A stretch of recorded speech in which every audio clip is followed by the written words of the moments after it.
Quem sofreu se amargurou, viu a cruz e a vida em tons reais. Quem no certo procurou, mas no errado se perdeu, precisou saber recomeçar. Só quem perdoou na vida sabe o que é amar, porque encontrou na derrota algum motivo para lutar. E assim viu no outono a primavera, descobriu que é no limite que a vida faz crescer,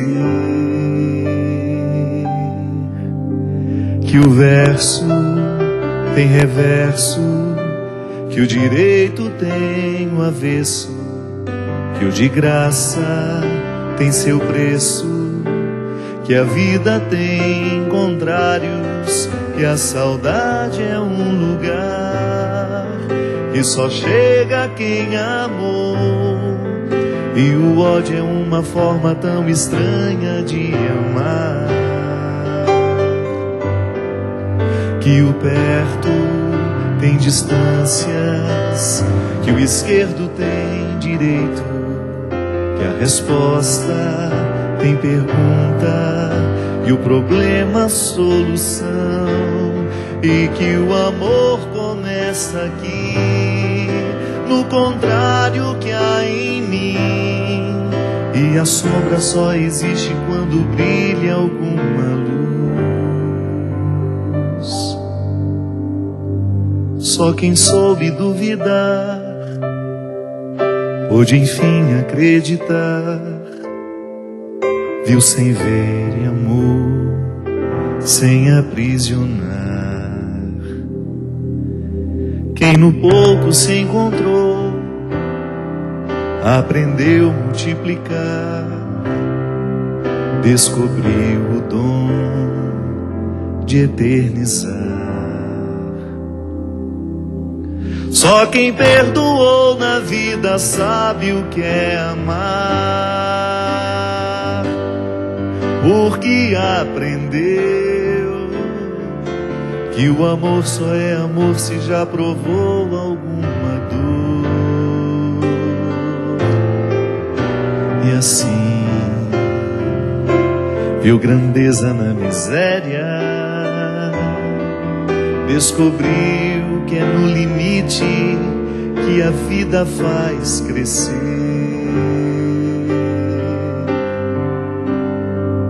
que o verso tem reverso, que o direito tem o avesso, que o de graça tem seu preço, que a vida tem contrários, e a saudade é um lugar que só chega quem amou, e o ódio é uma forma tão estranha de amar, que o perto tem distâncias, que o esquerdo tem direito, que a resposta tem pergunta e o problema solução, e que o amor começa aqui, no contrário que há em mim, e a sombra só existe quando brilha alguma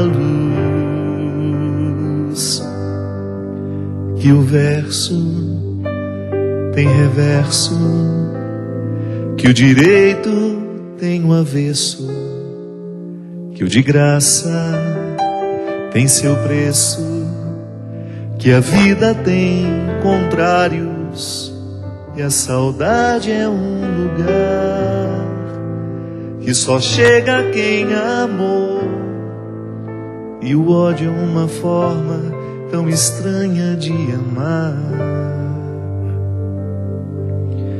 que o perto tem distâncias, que o esquerdo tem direito, que a resposta tem pergunta, que o problema solução, e que o amor começa aqui, no contrário que há em mim, e a sombra só existe quando brilha alguma luz. Muito boa noite, é com muita alegria que nós começamos mais um programa Direção Espiritual. Cada vez mais o movimento da vida me levando a compreender a partir da minha experiência e da experiência de vejo quem vivendo ao meu lado, que a verdadeira experiência de Deus, ela nos posiciona num contexto de maturidade que nos livra de todos os pesos e as amarras que o infantilismo nos coloca.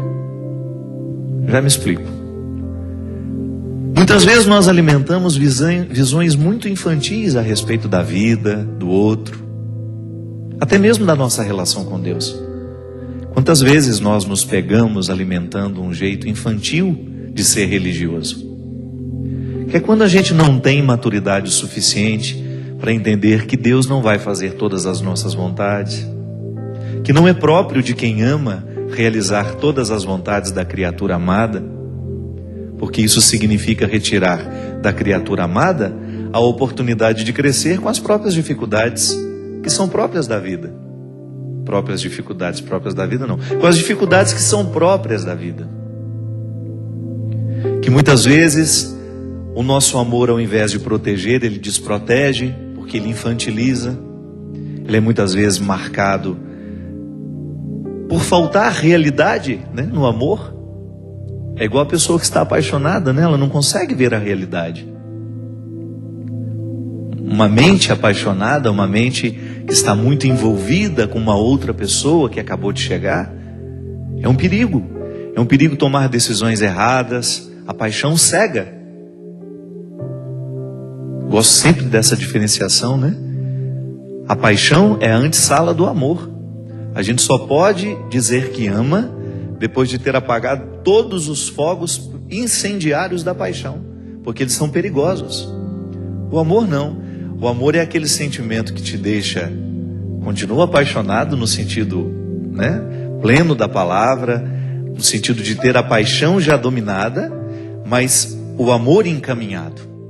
Porque a paixão não lhe permite muita crítica.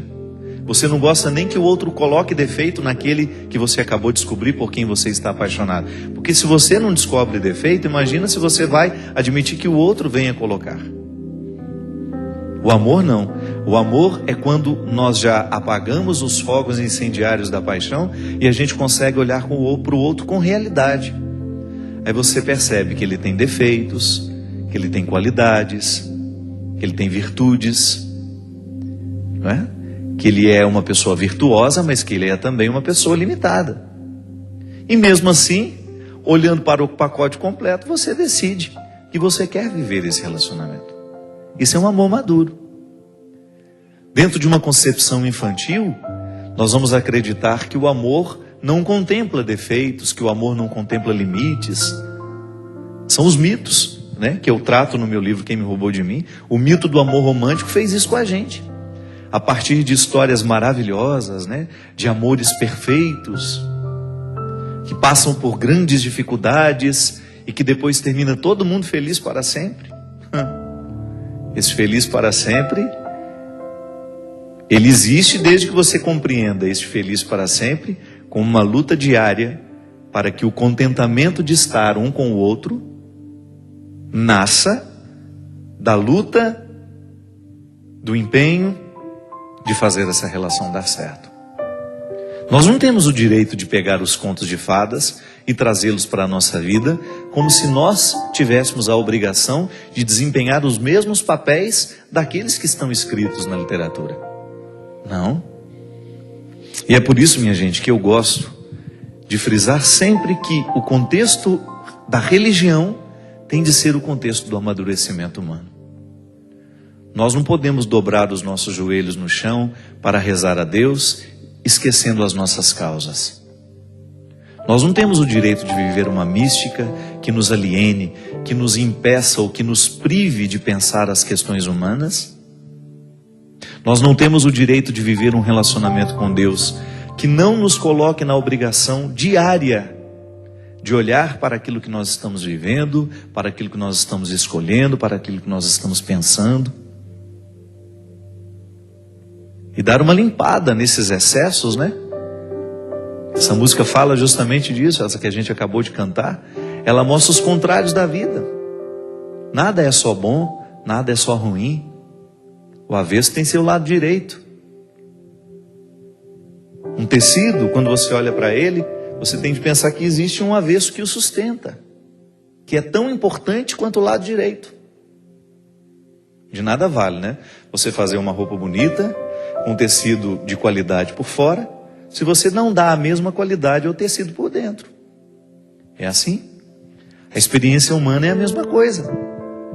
E nós vamos amadurecendo à medida em que a gente vai conseguindo articular a realidade com a meta. Ninguém pode viver sem meta. Sem objetivos, né? Sem objetivos um ser humano não vai longe.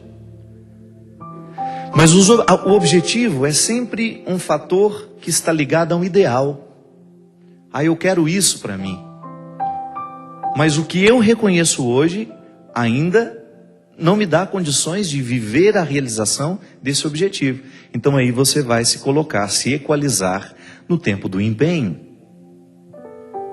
Mas que as suas metas, elas não desconsiderem o seu processo atual. Eu não posso ter uma meta que desconsidere o que eu sou. Eu preciso amarrar as minhas metas à minha realidade. E na realidade eu sempre posso interferir. Eu gosto de dizer isso sempre, porque para mim não existe uma maneira mais eficaz de você avançar senão por meio do empenho. Então, por exemplo, você ter um compromisso com você. Coisas simples, pequenas, de agregar, de você se tornar cada dia melhor. Uma palavra nova por dia, por exemplo. É um bom maneira de começar a crescer. Eu não posso fazer um curso, eu ainda não tenho dinheiro para estudar, para fazer isso, mas você pode aprender uma palavra nova por dia. E não só aprender aquela palavra nova, como começar a colocar no seu cotidiano, para ela entrar em uso. Às vezes eu fico pensando que a gente precisa ressuscitar as palavras. Existem palavras que estão caindo no desconhecimento. Por quê? Porque nós estamos cada vez mais pobres de vocabulário. Nós usamos sempre as mesmas palavras. E ficamos irritados quando alguém escreve alguma coisa que a gente não entendeu de cara. Por quê? Você precisa se exercitar. Eu gosto de ser desafiado diariamente por aquilo que fere o meu jeito de pensar. Você sabe que o conhecimento se estabelece em nós, é assim, né? Como se fosse uma ferida, como se você lesasse uma parte do músculo que depois cresce maior. É assim que a gente conhece. Eu recebo uma informação que eu não tinha, aquilo me incomoda, e eu entro dentro de um processo, né, de adequação. Não é que eu vou transformar a minha cabeça naquilo que eu recebi, não. Eu vou adequar a informação recebida com aquilo que eu tenho e fazer a minha síntese. É assim que a gente avança. Então na faculdade, eu me lembro, na faculdade de filosofia talvez tenha sido o momento em que eu mais aprendi na minha vida. Porque a filosofia são disciplinas que mexem muito com a gente. Retiram muita gente do senso comum, né? O que é o senso comum? A maneira como todo mundo pensa. Mas se de vez em quando alguém não nos retira desse senso comum e nos apresenta uma maneira nova de interpretar a realidade, a gente corre o risco de ficar acorrentado nas mesquinharias, né, do senso comum. Pensar diferente, pensar alto. Não era a proposta de Jesus? Ele não mudava a cabeça de quem ele encontrava para melhor, né? Ele fazia com que aquelas pessoas saíssem de um contexto antigo de interpretação de si mesmo, do outro, do amigo, da política, da religião, e fazia com que aquela pessoa avançasse aqui pela cabeça. coração só muda depois que a cabeça pensou diferente. E é tão importante, minha gente, você sentir que você não está estagnado. Ainda essa semana, conversando com um amigo meu, que começou a fazer um curso de inglês, eu sempre dizia para ele, você tem facilidade de aprender línguas, você não pode só trabalhar. Tá certo que o trabalho, ele é importante nesse momento da sua vida, porque você está ganhando um pouco melhor, você está construindo um pequeno patrimônio para você, depois no futuro casar-se, ter filho, sei lá qual vai ser o seu projeto de vida, mas você não pode se permitir ficar somente no convencional. Tente fazer o sacrifício dessa época. E qual é o sacrifício dessa época? Acrescentar um curso de inglês porque você precisa. Você tem facilidade. Você não pode desperdiçar os dons que Deus lhe deu. E aí no primeiro momento ele achou que aquilo ia ficar pesado no dia a dia dele. E essa semana conversando ele falou assim, ainda bem que eu escutei o seu conselho e me matriculei no inglês. Porque eu estou me sentindo outra pessoa. No momento em que eu só trabalhava, ele dizia, eu estava acostumado ali, estava achando que estava bom, que estava interessante, estava o meu tempo todo ocupado e eu chegava no final do dia. Mas de repente, quando eu me matriculei, quando eu comecei a fazer o curso, quando eu comecei a perceber que em 2 semanas de curso eu já tinha avançado muito, que ele tem facilidade, já tinha um conhecimento básico de inglês. Mas aquela oportunidade que ele se deu, sabe? Quando ele feriu o que já estava tudo certinho, o dia a dia dele estava certinho. E de repente ele vem e fere a estrutura daquela rotina, colocando um elemento novo que vai ser sacrificante para ele, vai exigir dele, vai. Mas quem disse que alguém cresce na moleza? Então, consciente de que fazer esse sacrifício agora vai conceder a ele a oportunidade de avançar, fez com que aquele rapaz, hoje, nesse determinado momento da vida, sinta-se bem com o sacrifício que está fazendo. Por quê? Percebeu que o ferimento já começou a cicatrizar. Ele já está se adaptando à nova estrutura de vida, contendo o curso de inglês. Gente, se a gente passa a mão na nossa cabeça todos os dias, se a gente olha com pena para a gente, se a gente olha com espírito de vítima, a gente tem 1000 motivos para deitar e dormir, achando que nós já fizemos tudo que tinha que ter sido feito. O ser humano, quando ele entra dentro do contexto da autopiedade, ele para de crescer. Ai, coitadinho de mim, olha como eu trabalhei hoje. Eu não tenho tempo nem para fazer uma caminhadinha. Eu não tenho tempo para nada. Para com isso. Insira alguma coisa de novo na sua vida e faça de tudo para que isso que você fere. Então você tem uma rotina que já é pesada, eu sei, mas coloque alguma coisa que vai qualificar a sua vida. Incremente, ainda que seja, olha, a partir de hoje, meia hora do meu dia vai ser para ler. Eu preciso ler ao menos um livro por mês. Eu preciso acrescentar, ainda que seja 15 minutos de reflexão no meu dia. Eu estou muito agitada, eu estou tendo uma rotina, eu estou cuidando da minha casa o tempo todo, estou cuidando dos meus filhos, eu estou trabalhando e eu não estou tendo tempo para me equilibrar como pessoa. Sabe, você sentir que você está fazendo alguma coisa para o seu amadurecimento, para o seu avanço. Isso é religioso, minha gente. Você sabe que os padres do deserto, lá em 300 e pouco, logo depois de Cristo, né? Uma experiência muito próxima a Jesus. 300 anos é muito mais próximo do que nós que estamos há 2000, né? Os primeiros padres, os monges que saíram e foram na direção do deserto, Santo Antão é o homem que inicia essa vida monástica no deserto, né? Você sabe que já naquela época, qual era a mística dos padres do deserto? Era chegar à disciplina da alma através da disciplina do corpo. Não temos como separar isso. Seria uma hipocrisia da nossa parte querermos viver uma mística que não passe pelo corpo, ou então querermos viver um cuidado com o corpo que também não passe pela experiência mística. Disciplina é a palavra de hoje. Nós estamos cada vez mais mergulhados num contexto que nos desobriga da disciplina, e isso é muito triste. É muito triste quando nós identificamos que os nossos filhos estão ficando estranhos. Eles estão ficando estranhos a qualquer tipo de sacrifício. Porque a vida tem de ser assim, a vida nós temos que facilitar. Tudo bem, as facilidades de hoje, elas são muito boas. Mas elas não podem retirar de nós a oportunidade de vivermos a ascese e a disciplina que faz com que todo homem, toda mulher encontrem esse equilíbrio, esse amadurecimento. Para a gente poder se livrar das visões infantis, né? Uma maneira infantil de ver a realidade é tão nociva. Ela nos priva tanto de viver a vida como ela merece ser vivida.